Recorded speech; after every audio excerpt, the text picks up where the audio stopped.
Nikola, pred nama je važna utakmica s Ružom Berokom, sve misli usmjerene su na taj susret koji se igra u četvrtak ovdje na Poljudu, ali evo još jednom ćemo se referirati na priču vezanu za Ivana Perišića, s obzirom da ste jutros ovdje na Poljudu imali jedan sastanak, pa ako nam možete reći koji su zaključci.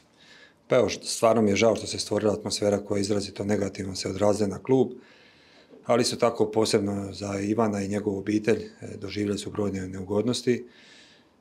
Znalo se od prvog dana da Ivan vjerojatno ostaje do kraja ljeta. Nažalost, u posljednjih nekoliko dana došlo je do nesuglasica koje su rezultirale sporazumnim dogovorom, te su obje strane u mirnom tonu zaključile da se suradnja više neće nastaviti.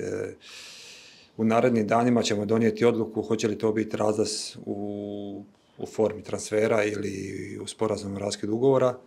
Zbog izrazite važnosti utakmice koja je pred nama u četvrtak, potpuni fokus je cijelog kluba je na uzvratnoj utakmici, zato pozivam sve navijače da daju podršku ekipi i cijelom stručnom stožaru da pobijedimo i plasiramo se u play-off konferencijske lige.